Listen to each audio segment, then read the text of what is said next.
Oi pessoal, tudo bem? Bom, é, última videoaula.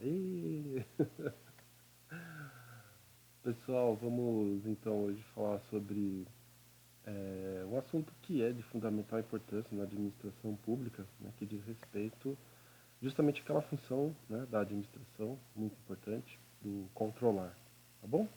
Eu chamei de IGMCFA essa apresentação porque eu gostaria de destacar esse indicador. Tá? Ele não é o único, ele não é o melhor do mundo, mas ele é um indicador muito interessante e é uma construção da nossa categoria, né, da categoria profissional dos administradores, tá bom? Mas vamos, vamos seguindo aqui, tá bom? Bom, primeiro é importante lembrar, né, que na administração pública essa parte do controle, da avaliação, do monitoramento é fundamental. Sem ela, você corre o risco de se sujeitar a desmandos, a abusos e etc. Então é importante que haja o controle, que haja avaliação, que haja o monitoramento das ações do Estado. Né? E vamos então resgatar um pouquinho o que é esse controlar. Né? Tanto que tem lá, né, o fórum, e acho que até vai ser oportuno essa aula resgatar um pouquinho essa ideia, né, do que foi proposto naquele fórum. Tá? É, Quando a gente fala de controlar, e assim, eu me sinto à vontade de cobrar isso de vocês pelo seguinte: primeiro, vocês aprenderam isso, né, lá no BAD 1, no BAD 2, vocês viram as funções da administração, né, logo no início. Em gestão de pessoas, né, eu fui o professor de vocês em gestão de pessoas, lá no sexto semestre, eu também, nas primeiras aulas, eu faço resgate desses conceitos, porque eles são princípios, né, então, fundamentais, são essenciais, é a essência daquilo que nós administradores realizamos em qualquer área, recursos humanos, marketing, finanças, etc. E, e aí, então, eu li alguns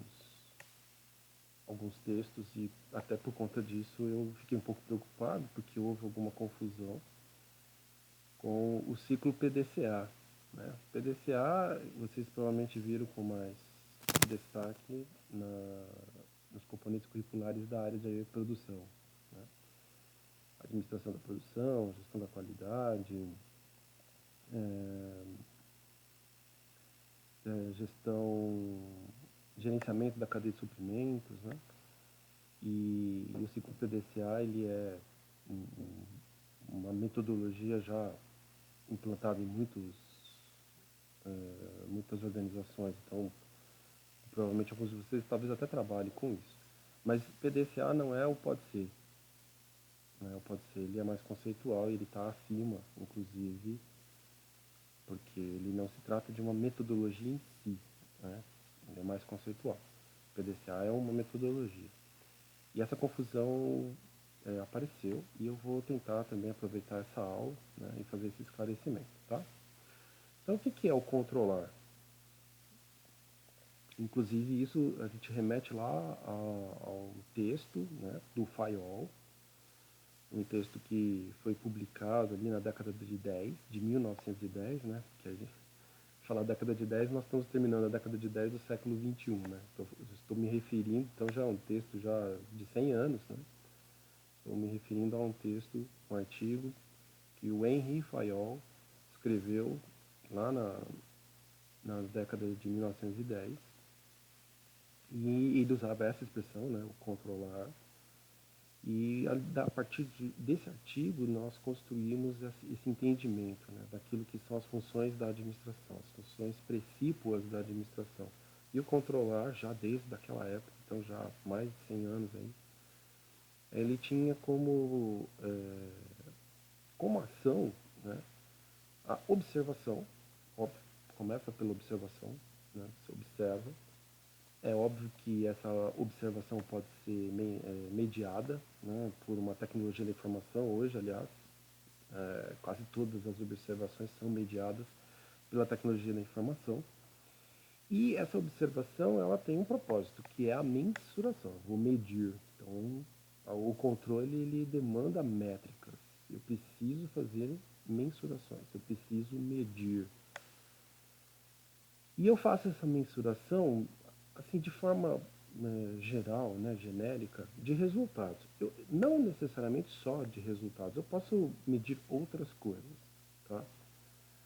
Mas, a partir do entendimento dessa medição dos resultados, ou seja, o mensurando os resultados, isso já dá a cada um de vocês a recordação daquilo que vocês estudaram lá no primeiro ano e que é importante é, deixar sempre, mas sempre à disposição, sempre muito disponível na memória.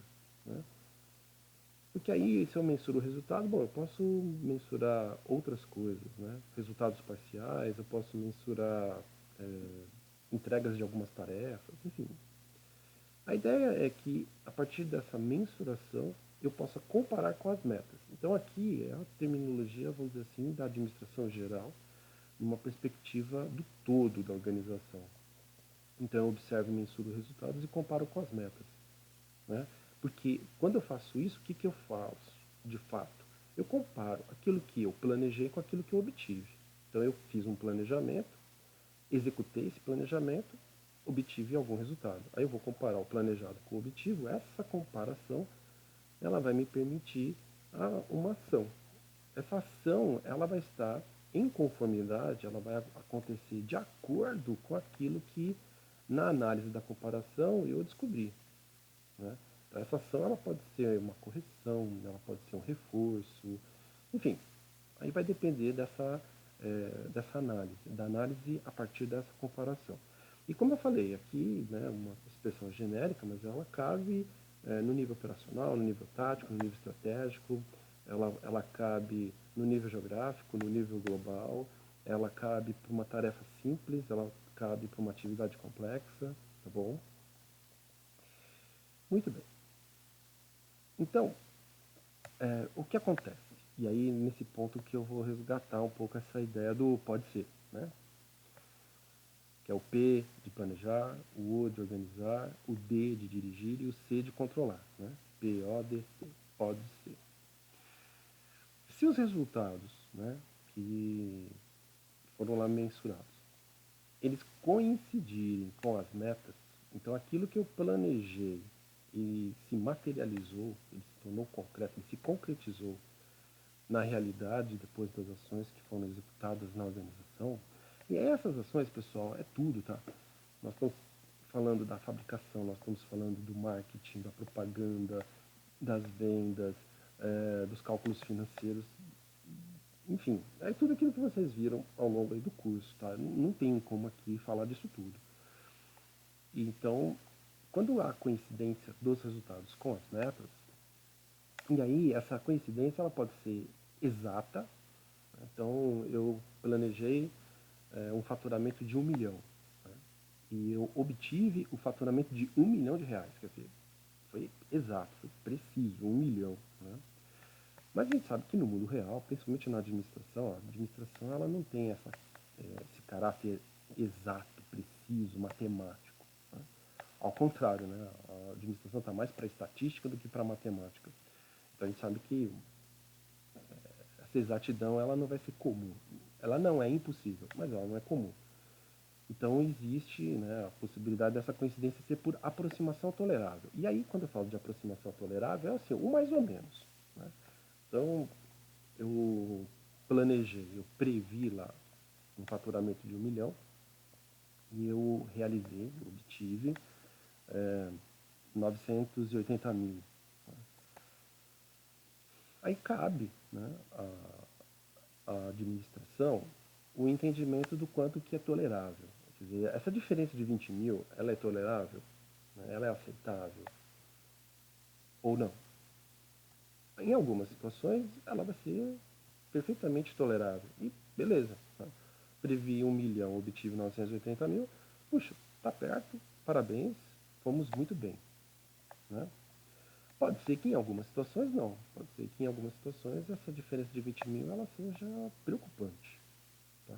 Então vai depender muito do tipo de negócio, do porte de empresa, enfim, tem uma série de variáveis aí que infelizmente, de novo, se eu for tratar de todas elas aqui, a gente não vai chegar no índice de governança municipal, que é o meu objetivo principal aqui na aula, né? Eu só estou realmente fazendo esse resgate porque essa confusão que se manifestou lá no fórum me preocupou.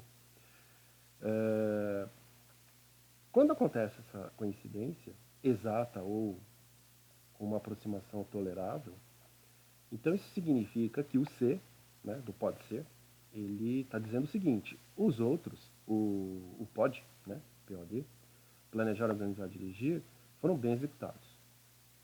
Quando existe essa coincidência entre os resultados e as metas, aquilo que foi planejado com aquilo que foi realizado, obtido, essa coincidência diz o seguinte: você planejou muito bem, você organizou muito bem, você dirigiu muito bem.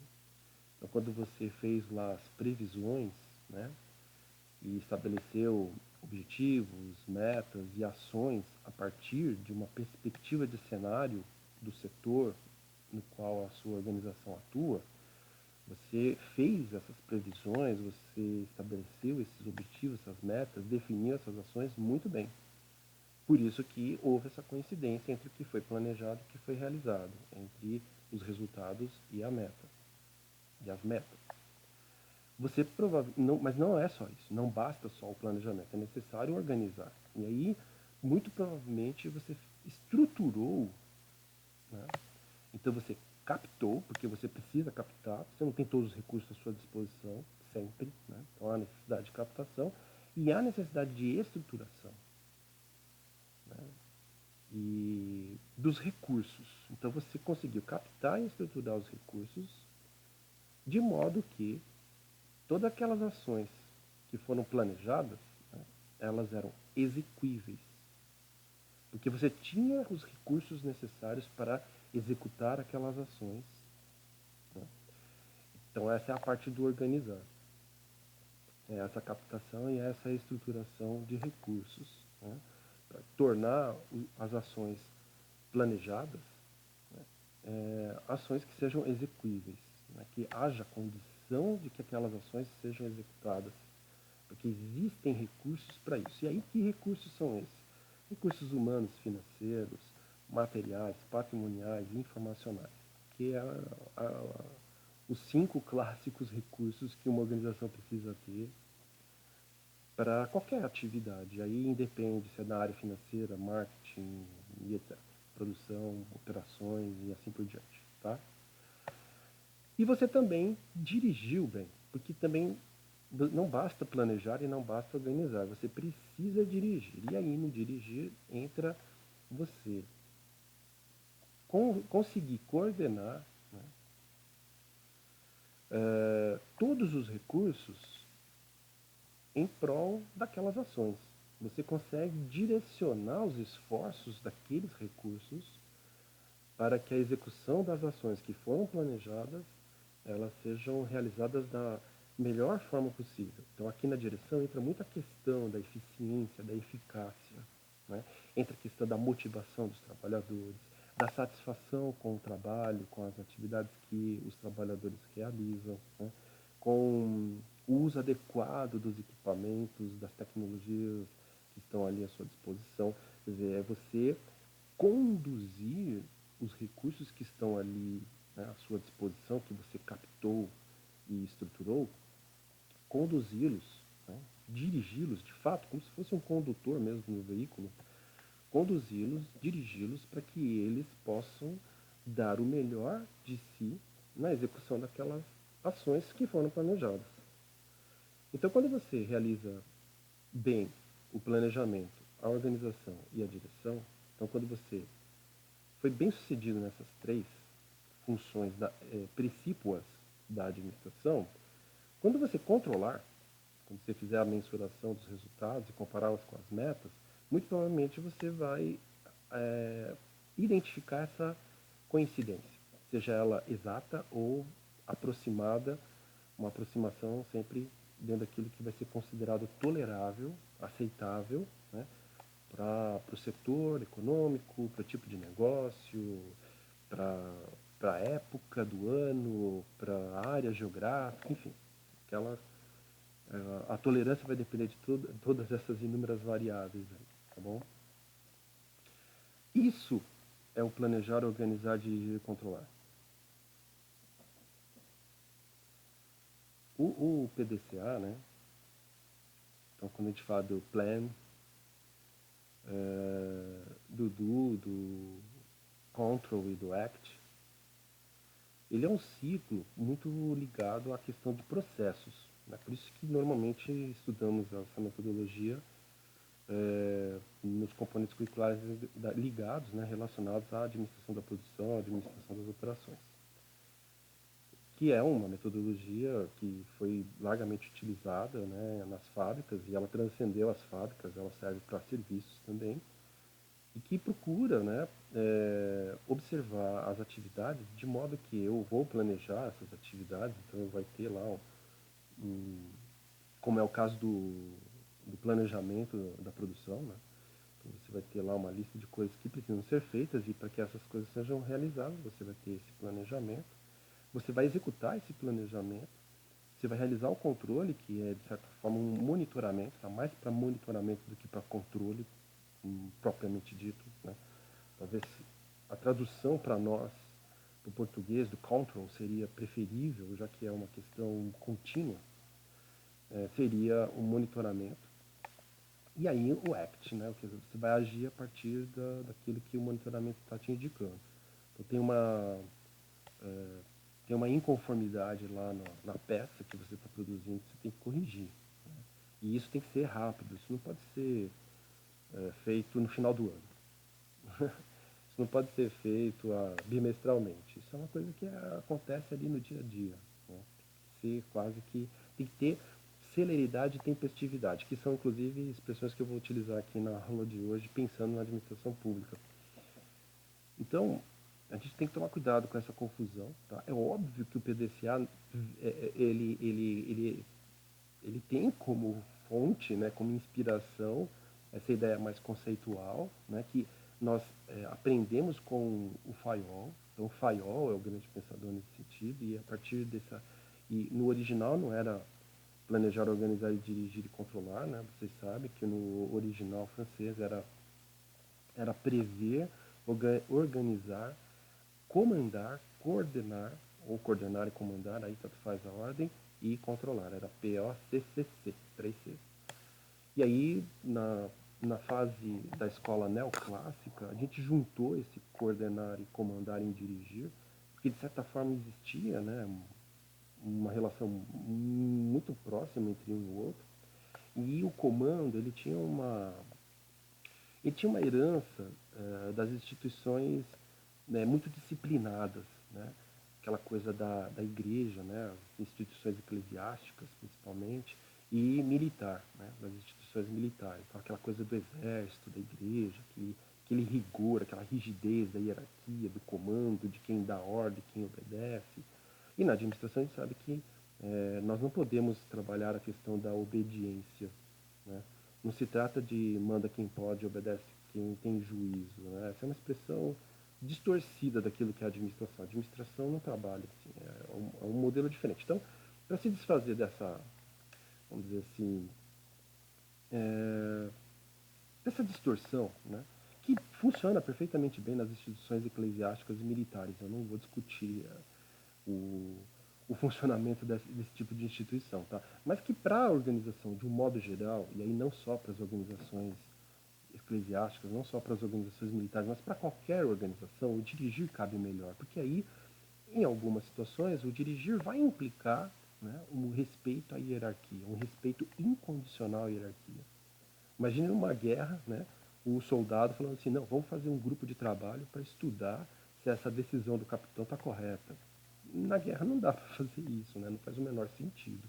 Tá bom? Então há a necessidade de uma obediência da cadeia de comando, uma obediência praticamente incondicional, incontestável. Né?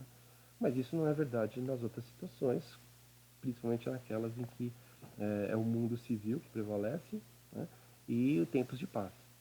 Tá bom? Então por isso que nós mudamos um pouco isso, quer dizer, nós não, né? Os pensadores lá do, do- da escola neoclássica, né? Mas isso veio lá do Fayol, essa foi a contribuição dos neoclássicos, né? E aí o pessoal da produção pegou isso e transformou isso numa metodologia, tá bom?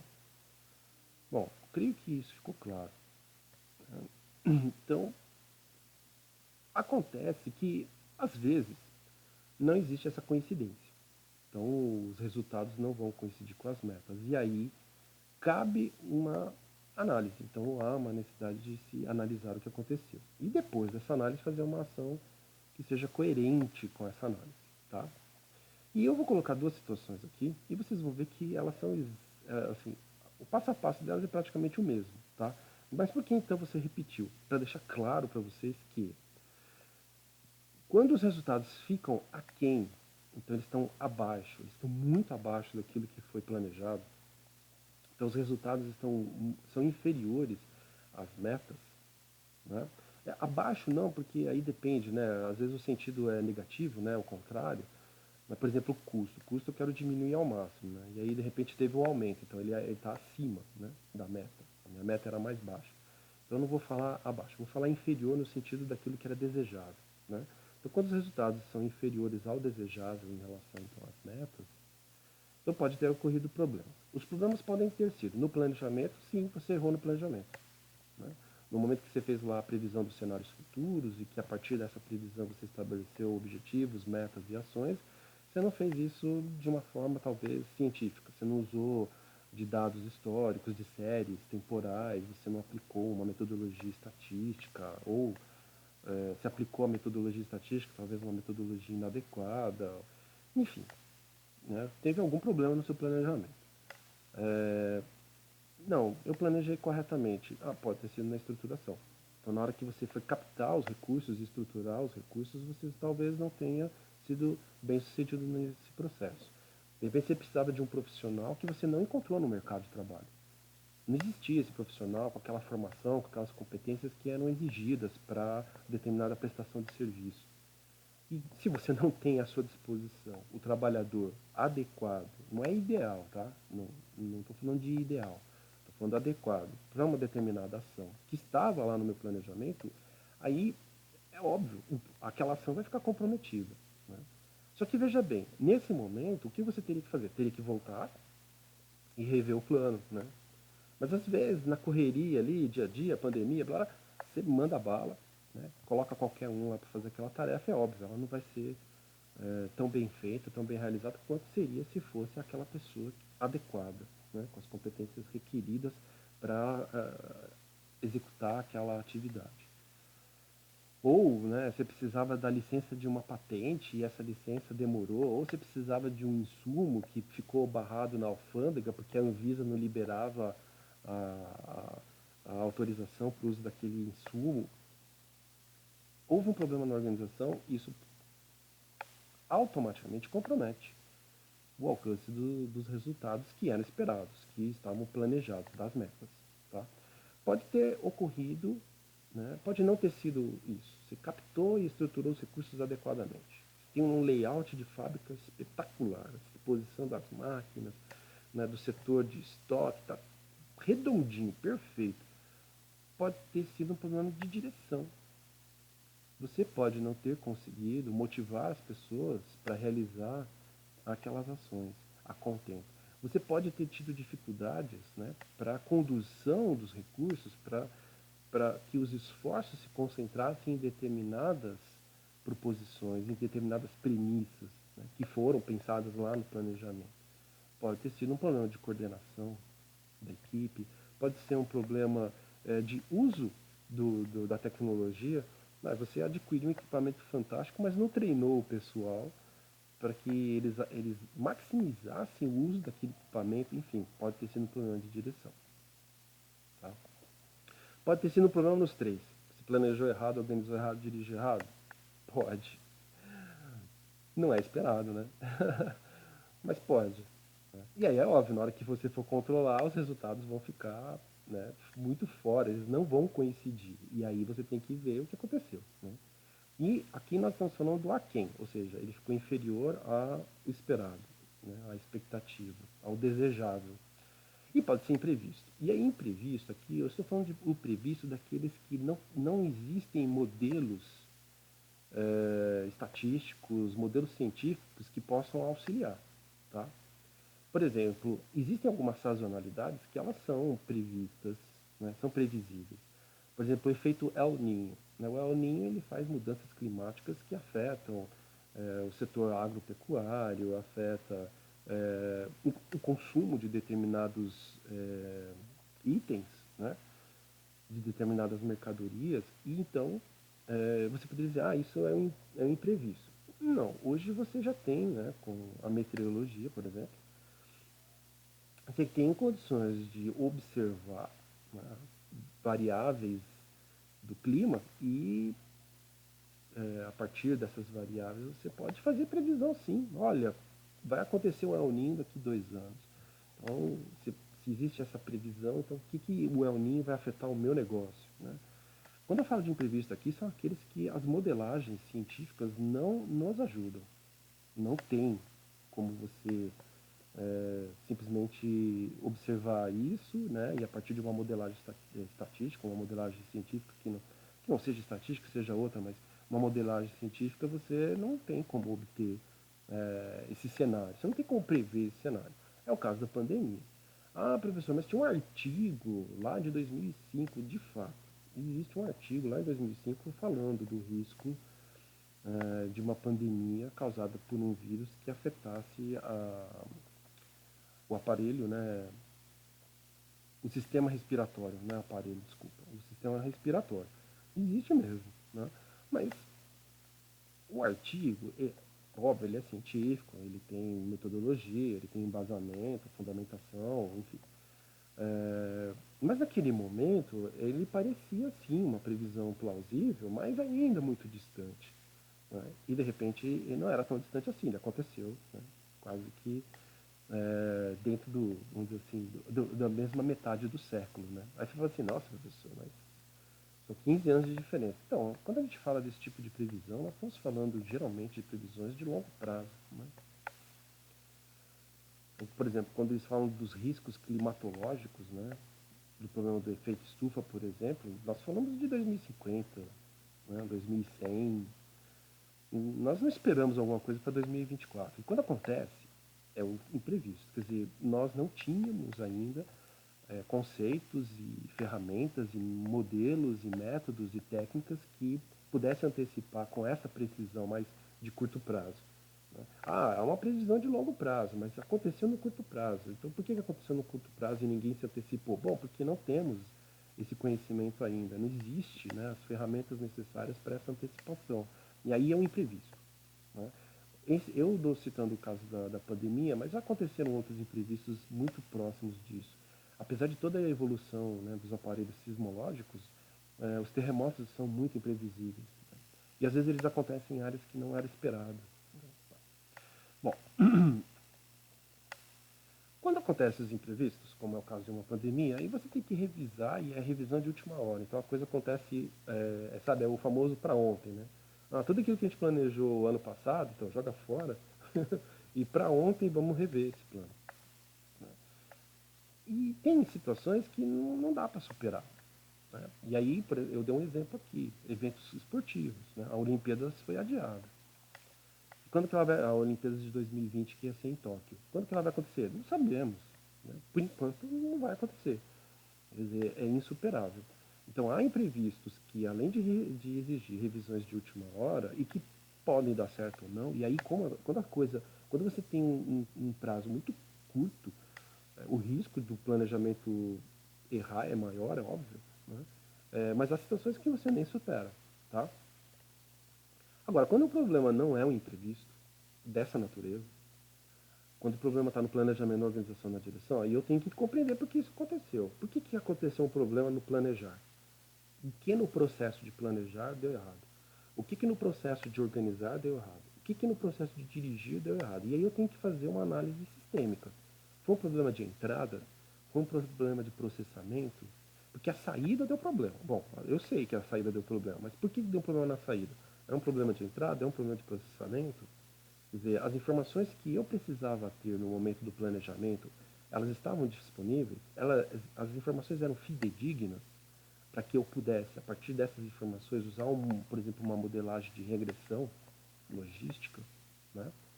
E a partir dessa regressão logística ter simulações prováveis, mais prováveis, precisas e exatas, veja, não é matemática, é estatística. Então, prováveis de futuro, né? Não, as informações eram garantidas, o problema foi no processamento. Eu usei a modelagem errada, eu não devia ter usado regressão logística, tinha que ter usado outra coisa. Eu tenho que observar o processo e identificar onde é que aconteceu o problema, porque aí eu vou na causa, né? Ah, a modelagem foi errada, então vamos melhorar, né? Ah, mas faltou conhecimento, então vamos oferecer esse conhecimento para os nossos trabalhadores. As pessoas que fazem esse planejamento não podem errar mais, por esse motivo elas não podem errar mais. Ah, elas não dominam a ferramenta, então vamos dar a elas o treinamento, vamos dar a elas o curso, a formação necessária para que esse erro não se repita. Ah, eu não consegui captar é, o trabalhador adequado. Bom, vamos corrigir isso. Ah, mas não tem escola que ofereça essa formação aqui na região. Então vamos buscar em outra região. Ou vamos criar uma escola aqui, vamos financiar, vamos fazer um lobby com o governo federal, com o governo estadual, com o governo municipal, para que ele abra uma escola e ofereça essa formação. Né? Ah, deu um problema lá no insumo que demorou a Anvisa liberar a autorização. Ai, então, por que demorou? Ah, foi uma falha nossa? Nós demoramos para entrar com a papelada? Então vamos dar celeridade à papelada. Ah, não, foi um problema da Anvisa que entrou em greve. Bom, aí é aquele problema do imprevisto que não tem modelo, né, científico que ajuda a antecipar. Bom, aí não tem jeito. Aí revê o plano. Mas por que a gente não fez a revisão do plano quando a gente descobriu que tinha greve na Anvisa? Então veja que aí eu preciso entender a causa do problema. Né? E aí, a partir desse entendimento, né, aí eu posso fazer uma ação. Tá? Bom, acontece que isso não serve só para quando é aquém, quando é além também. Quando os resultados ficam muito além, então eu tinha uma meta lá de faturar 1 milhão, né? E aí eu faturei 10 milhões. É óbvio que quando você fatura 10 milhões é motivo de alegria, né? Ninguém fica triste de ganhar mais. Só que tem uma coisa errada aí. 1 milhão para 10 milhões, a diferença é muito gritante, tem alguma coisa errada. Então você não pode considerar isso aceitável. Isso não é tolerável. Não se trata daquela aproximação tolerável. Isso está absurdamente fora do padrão. Então é um problema. E aí eu, de novo, preciso observar onde aconteceu o problema. Foi no planejar? Foi no organizar? Foi no dirigir? Ou foi no imprevisto? E aí eu vou dar um exemplo do caso do imprevisto. Né? Ó, imagine o pessoal que tinha que vender álcool em gel, que tinha que vender máscara. Né? Quando acontece a pandemia, nunca passou pela cabeça deles que iam precisar vender tanto. Então, todos os planejamentos que eles fizeram lá em 2019 foi tudo por água abaixo, mas foi para além, muito além. Foi positivo, não foi negativo. Eles não tiveram perdas, prejuízos. Eles obtiveram lucros provavelmente recordes. Né? Mas foi um imprevisto. Eles não existia um modelo matemático, estatístico, científico que pudesse dar a eles condições de fazer essa previsão. Tá? Agora, se não for um imprevisto dessa natureza, pode ter sido um problema no planejamento. A pessoa que fez lá, a equipe que fez o planejamento, é, quando ela planejou 1 milhão e no final deu 10 milhões e não aconteceu nenhum imprevisto, meu, esse pessoal não sabe fazer planejamento. Fizeram uma previsão totalmente fora daquilo que poderia ter sido. Então, de novo, qual é o problema? Ah, foi a ferramenta inadequada, foi a modelagem errada, foram problemas nas informações, as informações que chegaram para nós eram muito pessimistas. A gente fez um planejamento totalmente pessimista. Bom, não pode. Não pode ser muito otimista, mas também não pode ser muito pessimista. Então, o que aconteceu no planejamento? Ah, não foi no planejamento, foi na organização. Então, o que aconteceu na organização? Ah, é que eu imaginei que eu ia contratar um profissional mediano e eu consegui contratar o maior especialista no assunto. Pô, mas se eu contratei o maior especialista no assunto, por que eu não voltei atrás e revi o plano, né?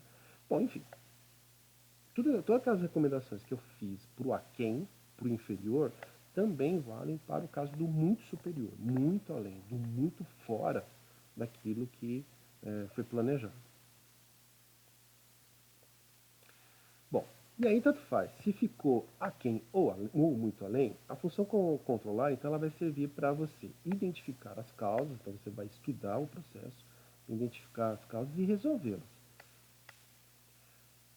De certa forma, a função controlar, ela é reativa. As ações decorrentes da função controlar, elas são reativas. Ah, eu posso ser proativo? Se fosse possível antecipar esses problemas, né, você o faria lá no planejamento, então provavelmente as correções seriam desnecessárias. Né? Então, normalmente, quando dá o problema, né, é porque não foi possível antecipar, não foi possível ser proativo. Então, é por isso que é comum que as ações sejam reativas. Mas eu posso aprender com elas, e a partir desse aprendizado, né, sendo possível prevenir, eu posso evitar novas ocorrências daquela natureza, daquele tipo. Né? E aí, veja, é uma ação reativa para aquele momento da organização, mas ele pode servir de aprendizado e se tornar proativo para que não se repita nunca mais no futuro. Tá bom? Então ele tem uma natureza aí reativa e proativa quase que concomitante. Agora, o controlar nunca é caça às bruxas. Nunca. Tá bom? Não se trata de você achar culpados para punir os culpados.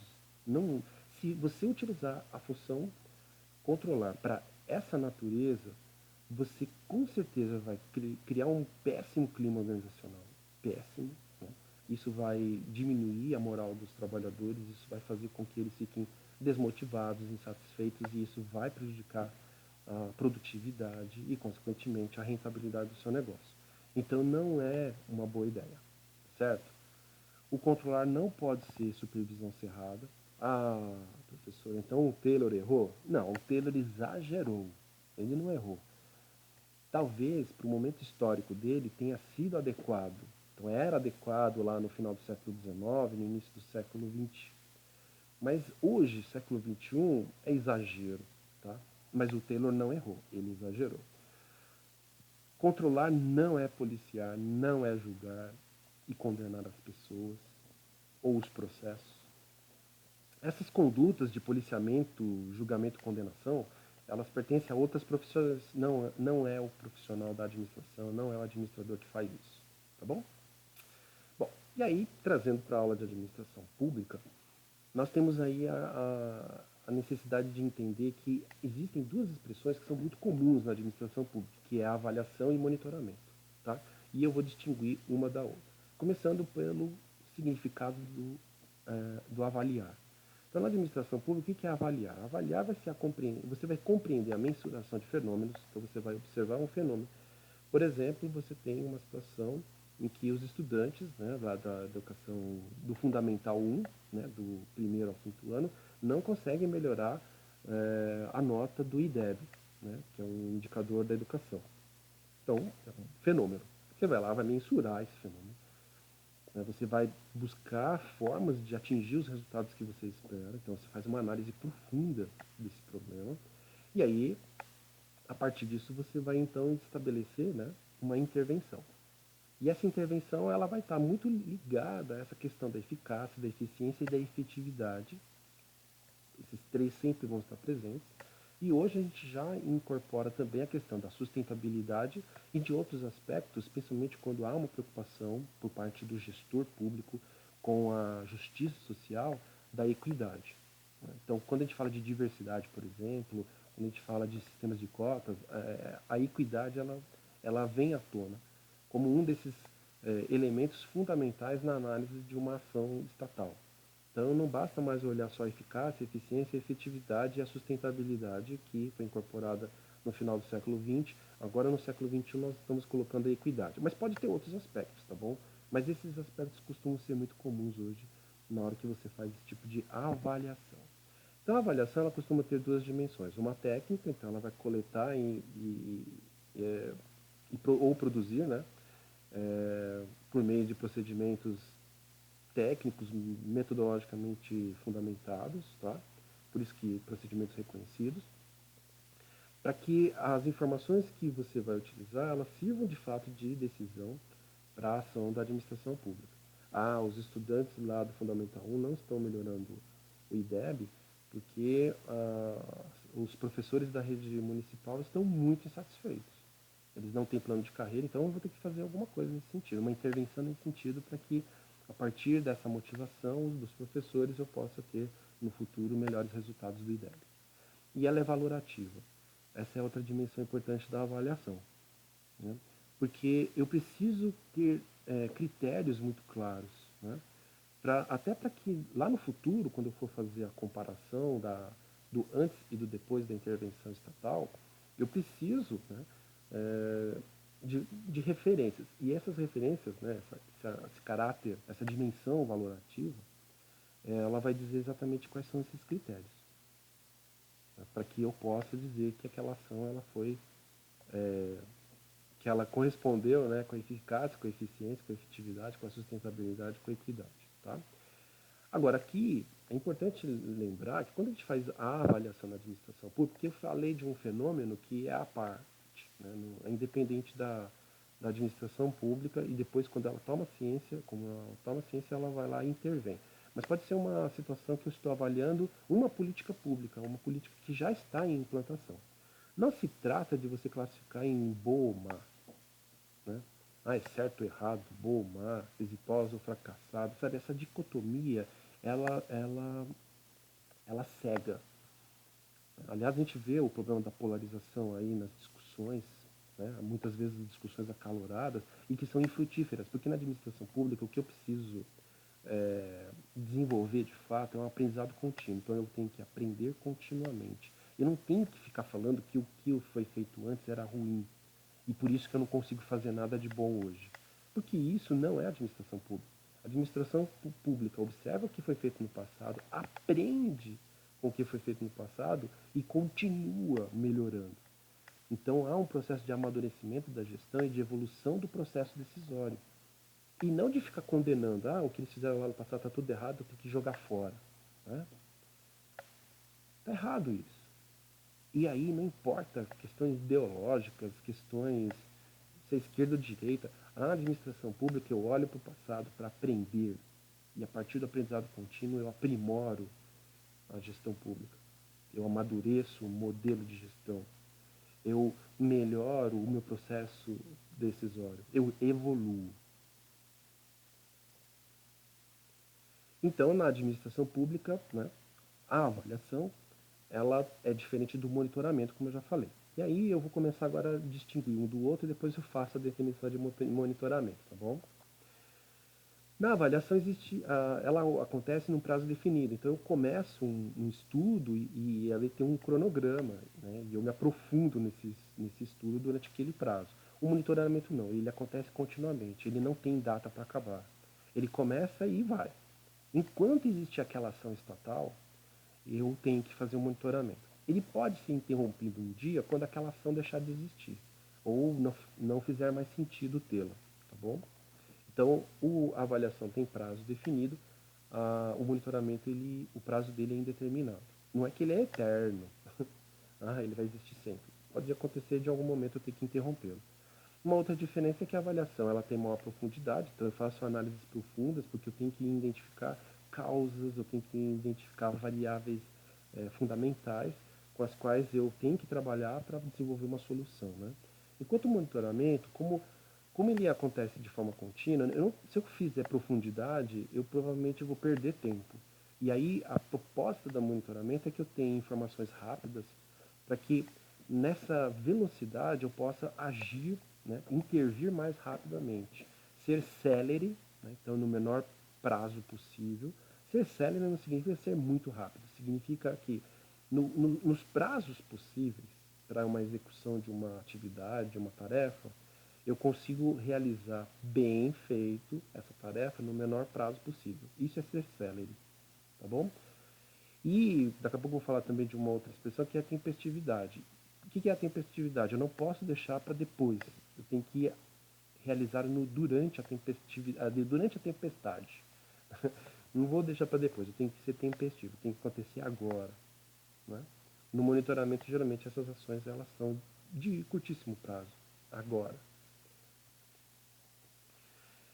Bom, ainda diferenciando aí a avaliação de monitoramento, né, na avaliação os relatórios geralmente, né, a- o fruto dessa avaliação é a produção de relatórios que são mais complexos, são bem mais densos, né, até para que se possa dar à administração pública condições de criar uma solução igualmente complexa, né, e consequentemente efetiva, eficaz, etc. Tá? Enquanto monitoramento, eu me valho de dados parciais, né? Às vezes de dados sumarizados. Por quê? Porque é aquela coisa do dia a dia, que tem que acontecer rápido, que tem que ser naquele momento, que eu não vou deixar para o ano que vem. Tá? O monitoramento ele serve para tomada de decisão imediata. Agora, a avaliação não obrigatoriamente. Pode ser que eu faça uma avaliação e, por exemplo, depois dela descubra que não há o que fazer ou tudo que foi feito já está sendo realizado, que é uma questão de prazo, talvez uma questão de tempo, ou talvez seja uma variável que esteja fora do controle da administração pública. Né? Então, a avaliação não necessariamente vai induzir uma tomada de decisão. Agora, o monitoramento sempre tem tomada de decisão, só que é uma tomada de decisão de curto prazo. Então, normalmente ela é de nível operacional ou até de nível tático. Né? A avaliação, não. Ela geralmente tem uma característica mais estratégica, mais tática, né? E não necessariamente ela vai levar a um processo decisório. A avaliação também ela pode ser independente, ela pode ser feita por qualquer cidadão, por exemplo. Né? Enquanto o monitoramento, geralmente ele é realizado pelo agente responsável por aquela ação. Então tem alguém que é responsável por aquela operação, esse alguém é o mesmo que monitora. E normalmente na avaliação, quem faz a avaliação é um agente que não está ligado diretamente à ação. Né? Pode ser um cidadão, pode ser um outro setor da administração pública, tá bom? Bom, então, na administração pública, agora definindo o que é monitoramento. O monitoramento é uma ferramenta de gestão interativa e proativa. Ela é uma coisa interativa e proativa. Ela acontece ali rápido, né? Você interage com o objeto que você está interagindo, né? Que você está agindo, né? E ela é proativa no sentido de que quando dá algum sinal que pode ser um problema, você já tenta antecipar problemas, né? E justamente para você garantir a celeridade e a tempestividade das ações. Um exemplo de monitoramento é o tráfego de veículos ou de trens. Né? Imagina, o tráfego do metrô. Né? O metrô, a diferença de tempo de uma composição para outra é mínima, considerando a complexidade, né, do sistema metroviário. Então esse monitoramento ele tem que estar ali, ó. E assim, deu um segundo de diferença, as pessoas já desaceleram, né? Ó, operadores de máquinas, desacelerem a composição, porque pode acontecer alguma coisa, uma tragédia, né? Então o monitoramento ele é constante. E quem que realiza? O próprio metrô. Né? Dando exemplo aqui no caso do trem, tá bom? Bom, e aí tudo isso, né? Vocês vão encontrar inúmeras soluções.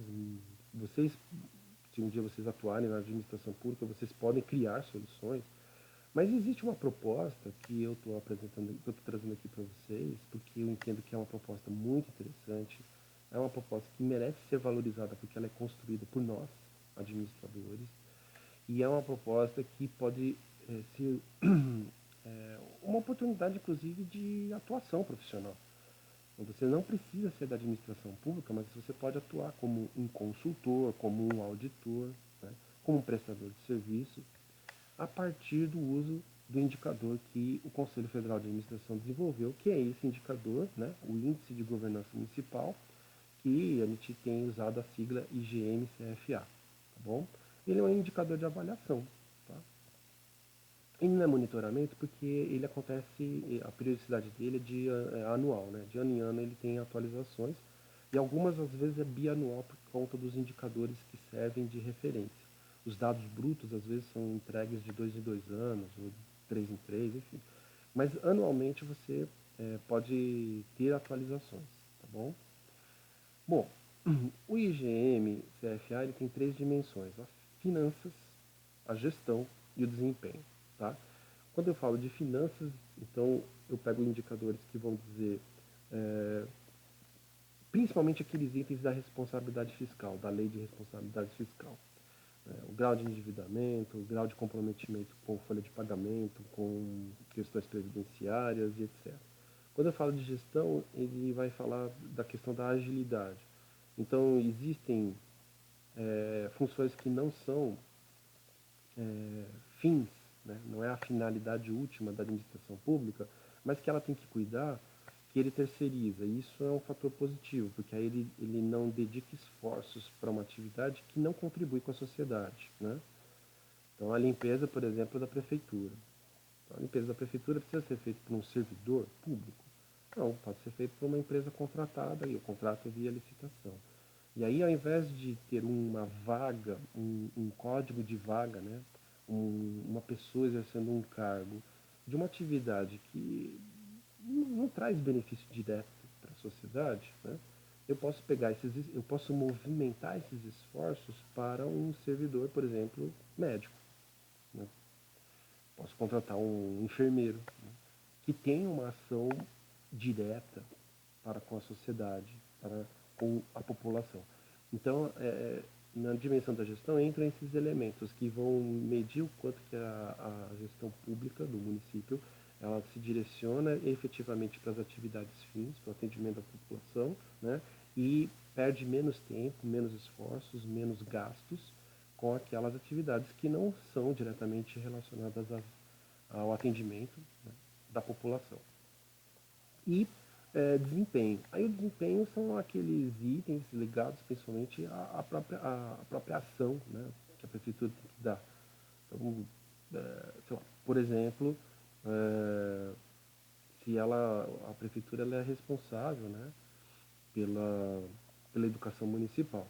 Então, como tem sido o nível de desempenho da educação municipal? Né?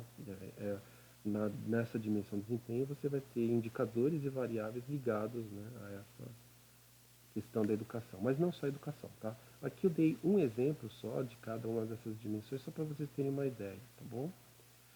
Bom, o cálculo do IGM, ele é um dos mais completos dentre aqueles que existem, né, que estão aí disponíveis para fazer uma avaliação da gestão pública, tá? E além de ser um dos mais completos, ele usa várias bases públicas como fonte de dados brutos para análise. Então ele é muito completo nesse sentido. Ele tem uma quantidade maior de indicadores e ele usa uma quantidade maior também de bases públicas, o que torna ele um indicador bastante consistente, bastante fundamentado, tá? Bom, o IGM-CFA, a elaboração dele, né, aí eu vou falar um pouquinho da metodologia, né? Começou com a seleção de indicadores, então quando o Conselho Federal começa a pensar nele, né, então existe uma seleção de indicadores que vão compor esse índice, e eles foram definidos a partir da literatura, então tem uma fundamentação teórica, científica, e em análise estatística, né? Então tem validação estatística. Depois, com esses indicadores selecionados, descobriu-se, identificou-se as bases públicas com as quais era possível fazer o tratamento estatístico adequado. E também, na evolução, isso foi uma evolução, tá? Eu acompanhei essa evolução, porque antes não era assim. Chegou um momento em que se criavam lá as notas, mas começava a se comparar municípios que não podiam ser comparados, né? E aí então se fez a separação desses municípios, criou-se agrupamentos, e esses agrupamentos são baseados tanto no número de habitantes, né, na população, quanto no PIB per capita do município, quanta riqueza aquele município produz dividido pelo total de habitantes do município. Tá? Ainda falando de metodologia, é, a fórmula que foi criada para o IGM, porque o IGM ele vai ter lá a informação do momento, né, a informação daquele município, do estado atual do município, e ele vai fazer uma referência de uma meta. Olha, esse município conseguiu tal nota, mas a meta, né, seria uma nota superior. Essa nota superior é obtida como? Por uma fórmula estatística que trabalha com o decil. Né? Na verdade, aqui vai depender. Se for um indicador, vamos dizer assim, positivo, eu vou pegar o nono decil. Né? Decil, você divide os seus dados, né, em 10, né? Porque quartil você divide em 4. Né? E o decil se divide em 10. Você pega o nono, se for positivo, ou o segundo decil.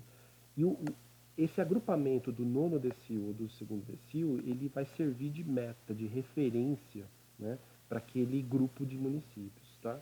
Então, foi usando essa fórmula estatística que se propôs metas que são execuíveis. Ora, se existem municípios que atingiram esses indicadores, é perfeitamente possível que para aquele agrupamento, né, para aquele perfil de município com aquela quantidade de habitantes, com aquela quantidade de riqueza produzida, é perfeitamente exequível, né, aquela meta.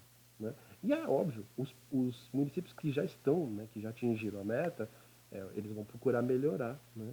E ao fazer isso, eles vão puxando essa meta e todos vão, vamos dizer assim, crescendo, mas num crescendo exequível, não metas inatingíveis, inalcançáveis. Né? Por isso que é um indicador interessante, por conta dessa execuibilidade dele, tá? Baseada já nas melhores práticas existentes.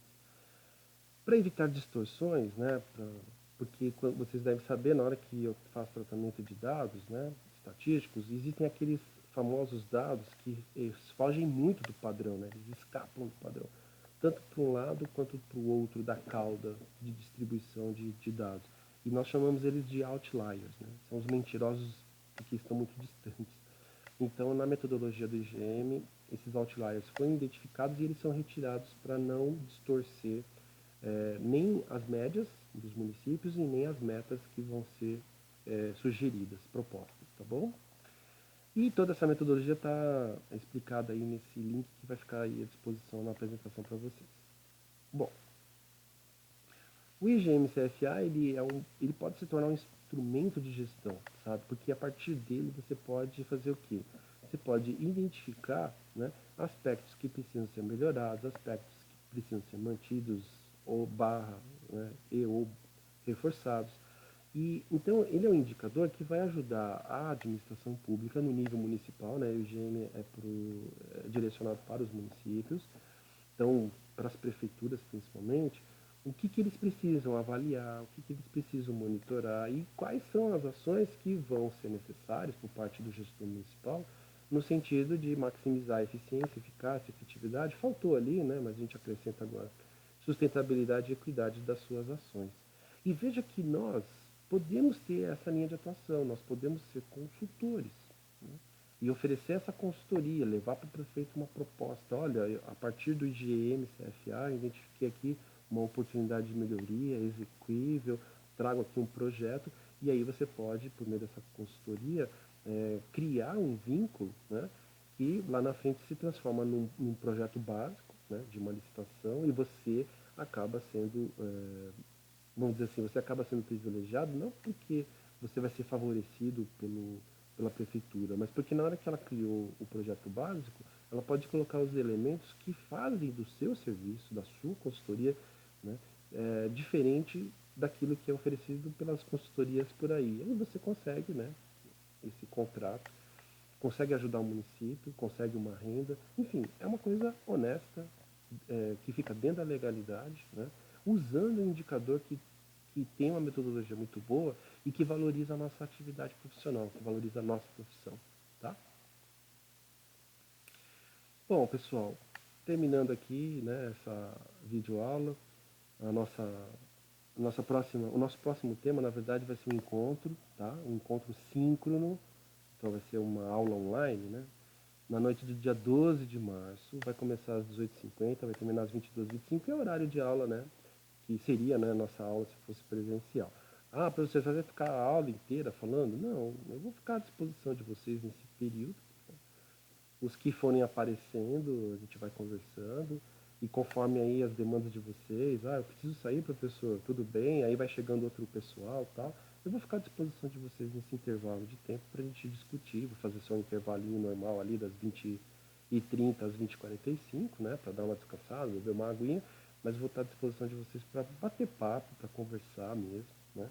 Então a gente vai falar sobre as relações do Estado com o setor privado, principalmente, que é uma coisa que eu falei para vocês que ia comentar, que ia conversar. Vai ser essa oportunidade que eu vou fazer isso com aqueles que tiverem interesse também, tá? E a gente também vai aproveitar e a partir desse diálogo, retomar uma série de coisas que foram apresentadas ao longo do semestre aí para vocês, tá bom? Também nessa oportunidade eu posso fazer esclarecimento. Ah, professor, eu não entendi aquela parte de tomada de preço. Ah, eu não entendi o que significa estabilidade. Ah, eu não entendi por que a reforma administrativa é ruim. Ah, eu não entendi o federalismo, né?